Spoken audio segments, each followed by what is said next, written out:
Before your team can carry around Oracle's Elixir in the mid and late game, you may want to look for quick kills on opponents who are frequently using stealth abilities such as Akali. If you're fairly confident you or your ally can kill these players given a few moments of uninterrupted burst, try to place a pink vision ward in the location they will most likely be stealthed. If at all possible, conceal this action by placing it while they don't have vision over that area of the map, such as while your minions are pushed to the tower. And, if at all possible, before they have had a chance to see you had the ward in your inventory. Alternatively, you can just hold on to a pink ward until they're stealthing to finish them off. Since the gold return will generally be much higher than the cost of the ward, this can be a good investment if you're quick to react. As a note, Oracle's Elixir is not always best to have only on your support in regards to stealth champions, as it can lead to a positioning issue. Support tend to have specific positioning requirements that may put them a bit away from your disruptors or carries.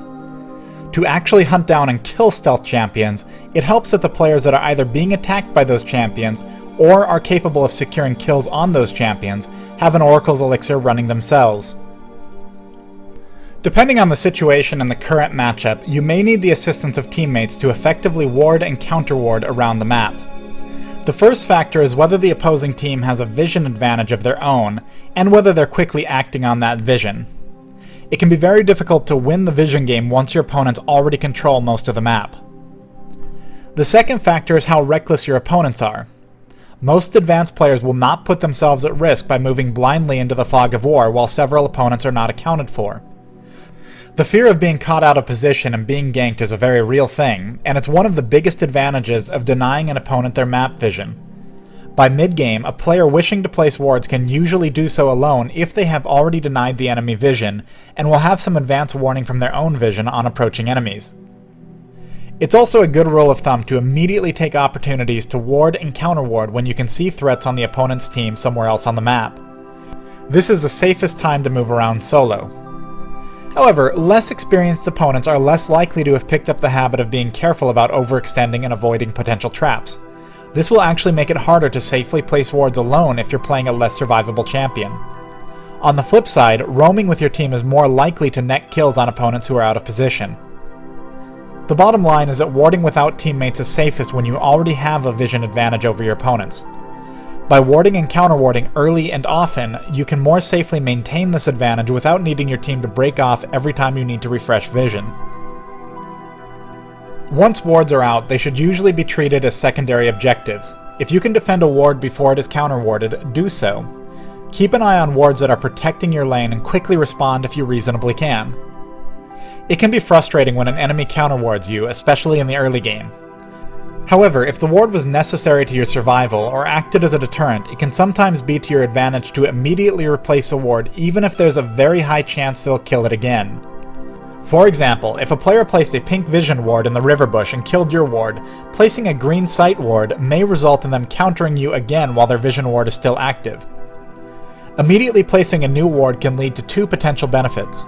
First, it can waste the time of a jungler or another player who is counter-warding if they choose to go back and take out the new ward. At the same time, you're aware of exactly where they are and they can't threaten another lane. Second, it can be used to bait opponents out once you're ready to defend your ward and potentially kill them. Clairvoyance is a summoner spell that grants vision for a brief time at any location on the map, regardless of your own distance from that location. This spell does not reveal stealth, but it does reveal inside bushes, even when it is not cast within those bushes. Clairvoyance markers can be seen by the opposing team, even in the fog of war, so using clairvoyance can give away an area of the map you're interested in. If you suspect an opponent is waiting in a nearby bush, such as a jungler waiting for a gank, using clairvoyance on them may discourage them from sticking around. At about 8 to 10 seconds into the matchup, you will want to cast clairvoyance near the enemy summoner platform. This can give you an idea what starting items your opponents are choosing and may give an indication which lanes your opponents are headed to. If your opponents are moving together down one lane, that may indicate that they're going to protect their jungle or invade your own. Clairvoyance is often best in the early game when you can accurately determine where a jungler or roamer is. This is especially true against junglers with very strong early ganks. Champions have different starting preferences, including killing the red lizard or blue golem very quickly. Many champions can choose either, while some champions are more limited to killing the blue golem early due to mana constraints in their jungling route.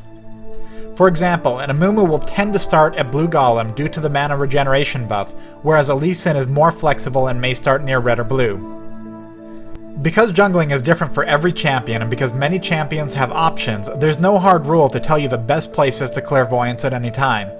However, here's some quick notes. Depending on the jungler, choose between checking the opposing blue buff or red buff between 1 minute and 45 seconds and 1 minute and 55 seconds. If you've used clairvoyance on the blue buff and your team has vision around your blue buff, the enemy is most likely doing a route that starts near red.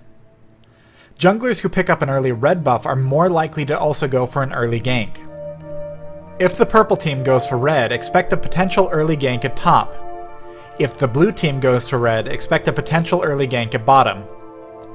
If either of these are your lane and you're also providing wards, it's a good idea to ward the gank locations immediately. Consider using your next clairvoyances at the lanes you feel are in the most danger. This is even more true if the lane you feel is in the most danger is also not warding to protect themselves, such as a solo top lane. Even though it can be frustrating to use the ability to defend players who won't ward, your goal is ultimately to win the match, and it can be worth it to compensate for them by doing this. In particularly rough matchups, a solo player may not even be able to move near a place where they can ward, so clairvoyance will help them protect themselves while placing their own ward. If a jungler goes for blue golem first and you catch them, watch out for a potential early gank at middle. Also, an early blue means you should use clairvoyance again around 7 minutes and 40 seconds shortly after it respawns to check on their blue buff again, as they may either not have gotten to it quickly enough, or they may be taking it then. There are no hard and fast rules to clairvoyance, and a completely defined list of timers is as varied as the champions and situations you come across. However, get a feel for the champions you're against and when they may be moving to key locations. It may even help to play some junglers yourself to get a feel for them. Using clairvoyance defensively is great, but it's always worth keeping in mind that the best players will often use it offensively as a means of giving their teams opportunities. If you're checking the jungle with your clairvoyance, you have two choices. Normally, you should try to check 2 creep camps by placing the clairvoyance between them. For red, consider the double golems and the red lizard. For blue, get the wolves and the blue golem. This maximizes your chance of catching the jungler. Your other choice is to use clairvoyance more directly near a major buff in order to get vision on any opponents that may be there. This is usually not ideal, especially since it can indicate that you're looking to invade. At Dragon and Baron Nashor, use clairvoyance in the river in such a way that you can see them and whether they're engaged, but may also see nearby opponents.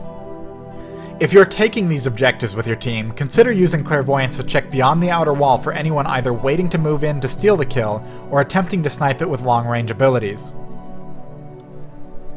If it looks like an opponent may be intentionally baiting your teammates towards a location, quickly use clairvoyance to see the most likely area where opponents may be hiding, particularly in bushes along the path.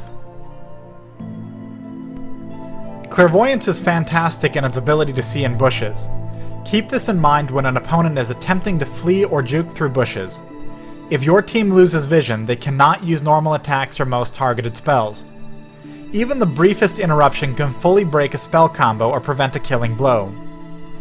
Get in the habit of using clairvoyance before an enemy reaches a bush to prevent them from breaking vision while your team continues to focus them.